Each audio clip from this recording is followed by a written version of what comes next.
एक साधारण लड़का, लेकिन उसके अंदर छिपी है ऐसी शक्ति जो पूरी दुनिया को चौंका सकती है। आखिर उसका सातवां सेंस क्या है? कहानी की शुरुआत एक बेहद खौफनाक और घने अंधेरे से होती है, जहां चारों तरफ सिर्फ चीखें और सन्नाटा पसरा हुआ है। हम देखते हैं कि एक अनजान जगह पर कोई बुरी ताकत एक शख्स को लगातार पुकार रही है। ग्रेगरी, मुझे आजाद करो, वापस आओ ग्रेगरी। ये कोई मामूली आवाज नहीं, बल्कि सदियों से कैद एक बेहद खतरनाक डायन की चीख है जो आजाद होने के लिए तड़प रही है। तभी आसमान में एक खौफनाक लाल चांद यानी ब्लड मून उगने लगता है। इस लाल चांद के निकलते ही नरक के दरवाजे खुल जाते हैं और उस दुष्ट डायन मदर मलकिन की शक्तियां वापस लौटने लगती हैं। वह सालों की कैद से आजाद होकर पूरी दुनिया में तबाही मचाने के लिए तैयार हो रही है। दूसरी तरफ गांव के एक पुराने चर्च से लगातार घंटियों के बजने की आवाज आ रही है। ये कोई आम घंटी नहीं है, बल्कि एक खतरे की घंटी है जो गांव वालों को आगाह कर रही है कि उनके बीच कुछ बहुत बुरा आ चुका है। चर्च के अंदर सिर्फ 10 साल की एक छोटी बच्ची है, लेकिन वह कोई आम बच्ची नहीं बची है। उसके शरीर पर किसी अदृश्य और खौफनाक काली ताकत का साया आ चुका है। वह पूरी तरह इन्फेक्टेड हो चुकी है। गांव वाले डर के मारे कांप रहे हैं और तभी एंट्री होती है मास्टर ग्रेगरी की। ग्रेगरी एक स्पूक है, यानी एक ऐसा योद्धा जो बुरी ताकतों और शैतानों से लड़ता है। लेकिन इस वक्त ग्रेगरी एक सराय में शराब के नशे में डूबा हुआ है। जब लोग उसे बताते हैं कि एक मासूम बच्ची की जान खतरे में है, तो ग्रेगरी बेहद लापरवाही से कहता है कि इस वक्त उसका फर्ज सिर्फ उस शराब के स्टूल के प्रति है और वह इसे छोड़कर नहीं जाएगा। तभी वहां मौजूद एक शख्स ग्रेगरी के हाथ पर बना एक खास निशान देखता है, जो यह साबित करता है कि वह कभी एक सम्मानित नाइट यानी योद्धा था। वह शख्स ग्रेगरी को उसकी गैरत और सम्मान की याद दिलाता है कि एक मासूम बच्ची तड़प रही है और वह यहां बैठकर शराब पी रहा है। लेकिन ग्रेगरी पर इन बातों का कोई असर नहीं होता। वह तो बस उसे नजरअंदाज करने की कोशिश कर रहा होता है। तभी ग्रेगरी का युवा अप्रेंटिस यानी चेला विलियम ब्रैडली आगे आता है। विलियम अपने गुरु से विनती करता है कि उन्हें उस बच्ची को बचाना ही होगा। सराय का मालिक ग्रेगरी को वहां से भगाने के लिए एक आदमी को भेजता है, लेकिन ग्रेगरी उसे सबक सिखाने का फैसला करता है। वह कहता है कि यह एक लड़ाई नहीं, बल्कि एक सीख है। ग्रेगरी बिना देखे एक कप हवा में उछालता है और उस आदमी को धूल चटा देता है, वो भी बिना कप की एक बूंद शराब गिराए। इसके बाद विलियम अपने गुरु को बताता है कि चर्च की घंटियां बज रही हैं और समय हाथ से निकला जा रहा है। ग्रेगरी को एहसास होता है कि मामला गंभीर है। वे तुरंत अपनी खौफनाक हथियारों की पोटली उठाते हैं। हथौड़ा, सिल्वर बैन, धनुष बाण और सबसे जरूरी चांदी का एक जादुई जाल। वे तेजी से चर्च की तरफ भागते हैं, क्योंकि उस बच्ची को काबू में करने के लिए चांदी के जाल के अलावा दुनिया में कोई दूसरी चीज नहीं बनी है। जब वे चर्च पहुंचते हैं तो नजारा रोंगटे खड़े कर देने वाला होता है। वह छोटी बच्ची हवा में तैर रही होती है और उसकी आवाज बदल चुकी होती है। असल में उस बच्ची के शरीर के अंदर खुद मदर मलकिन की आत्मा आ चुकी है। वह खौफनाक आवाज में ग्रेगरी से कहती है कि तुमने क्या सोचा था जब तुमने मुझे उस गहरे अंधेरे गड्ढे में कैद किया था? तो क्या तुम्हें लगा था कि तुम मुझे हमेशा के लिए वहां रख पाओगे? ग्रेगरी समझ जाता है कि उसकी सबसे पुरानी और खतरनाक दुश्मन वापस आ चुकी है। वह चिल्लाकर कहता है कि अगर तुम वाकई मलकिन हो तो सामने आओ और इस मासूम बच्ची का शरीर छोड़ दो। एक तगड़े जादू के बाद वह बच्ची होश में आ जाती है और अपनी मां के गले लग जाती है। लेकिन खेल अभी खत्म नहीं हुआ था। मलकिन की आत्मा अचानक वहां से निकलकर विलियम के सामने एक बेहद खूबसूरत औरत का रूप ले लेती है। वह विलियम की आंखों में देखती है और कहती है कि वह लड़कों को बहुत पसंद करती है। ग्रेगरी तुरंत विलियम को चेतावनी देता है कि उसकी तरफ मत देखो, उसके जादू में मत फंसो, क्योंकि तुम जितना उससे डरोगे या आकर्षित होगे, उसकी ताकत उतनी ही बढ़ती जाएगी। लेकिन विलियम उस डायन के सम्मोहन में आ चुका होता है। तभी ग्रेगरी चिल्लाता है, अब हमला करो। विलियम होश में आता है और उस पर चांदी का जाल फेंक देता है। चांदी का जाल छूते ही मलकिन दर्द से चीखने लगती है। उसकी शक्तियां कमजोर होने लगती हैं। ग्रेगरी को लगता है कि उन्होंने मलकिन को फिर से हरा दिया है, लेकिन तभी मलकिन अपनी असली औकात पर आती है। वह विलियम को अपने वश में करके हवा में उठा लेती है। विलियम दर्द से चिल्लाता है और ग्रेगरी से मदद मांगता है, लेकिन मलकिन हंसते हुए कहती है कि ग्रेगरी से हमदर्दी की उम्मीद मत करो। उसका दिल तो मेरे से भी ज्यादा काला और बेरहम है। इससे पहले कि ग्रेगरी कुछ कर पाता, मलकिन विलियम को अपने साथ खींच लेती है और आग की लपटों के बीच गायब हो जाती है। विलियम तड़पते हुए मर जाता है। सालों की कैद ने मलकिन को पहले से कहीं ज्यादा ताकतवर बना दिया था। अब उसे कैद करना आसान नहीं था।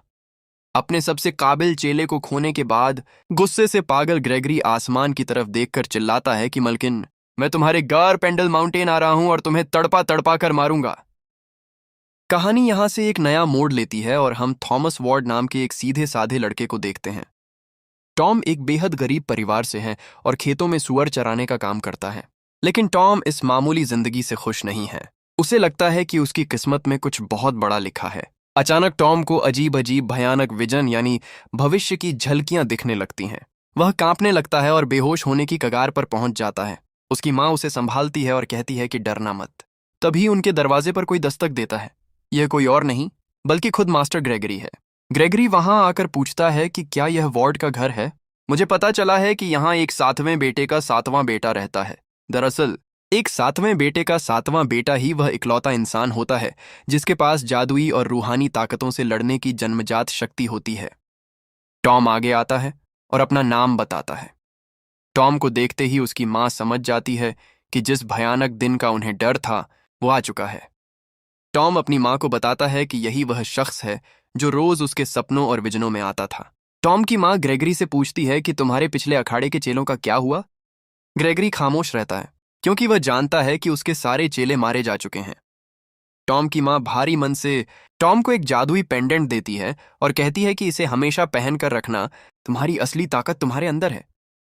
ग्रेगरी टॉम को अपने साथ लेकर अंधेरे जंगलों की तरफ निकल पड़ता है, एक ऐसे सफर पर जहां मौत हर कदम पर उनका इंतजार कर रही है। ग्रेगरी और टॉम अब एक बेहद घने और खौफनाक जंगल के बीच से गुजर रहे होते हैं।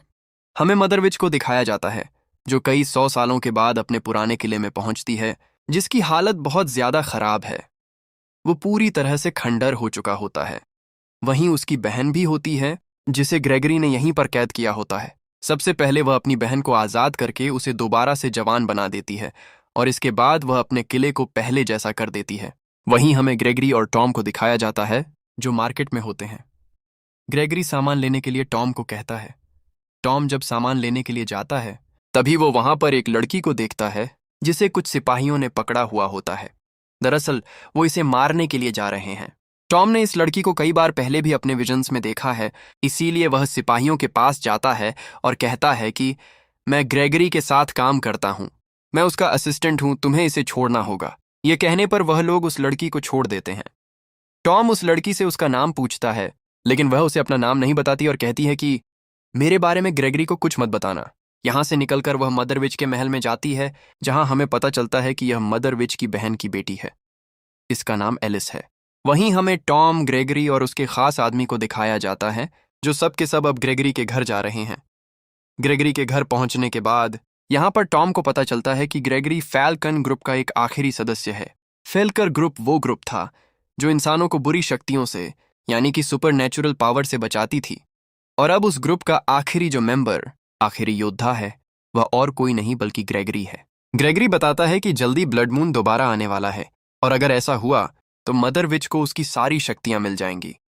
पिछली बार जब ऐसा हुआ था तो उसने तबाही मचाई थी और अब मैं नहीं चाहता कि दोबारा तबाही मचे, इसीलिए हमें उसके किले में जाकर उसे पकड़ना होगा। अब रात को जब टॉम सो रहा होता है तभी उसे कमरे के दरवाजे के बाहर से किसी की आहट आती है और जब वो दरवाजा खोलता है तो वहां पर एक योद्धा आता है जिसे विच ने भेजा है। वो उसके ऊपर हमला करके उसे मारने वाला होता है कि ग्रेगरी वहां पर आ जाता है और उस योद्धा को खत्म कर देता है। ग्रेगरी को यह देखकर बिल्कुल अच्छा नहीं लगता कि टॉम उससे लड़ नहीं पाया। वो उससे नाराज होकर जा रहा होता है लेकिन तभी टॉम उसकी तरफ तलवार फेंकता है। दरअसल टॉम का निशाना बहुत ही अच्छा है जो देखकर ग्रेगरी को अच्छा लगता है और वह उसे मदर विच के और भी साथियों के बारे में बताता है।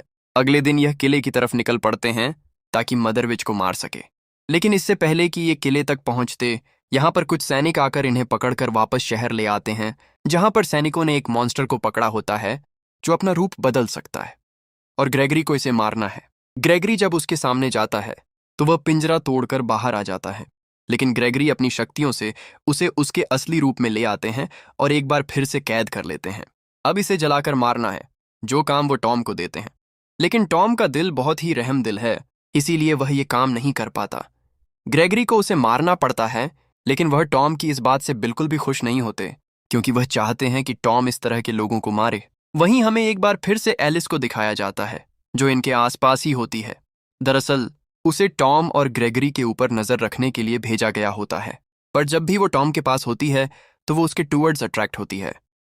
टॉम भी उसे पसंद करता है, लेकिन वह अपनी असलियत टॉम को नहीं बताती। अब रात को जब टॉम सोता है तो एक बार फिर से उसे अजीब अजीब से विजन्स आते हैं, जिन विजन्स में वह देखता है कि मदर विच ने ग्रेगरी को मार दिया है, जिसके बाद पूरी दुनिया जलना शुरू हो जाती है।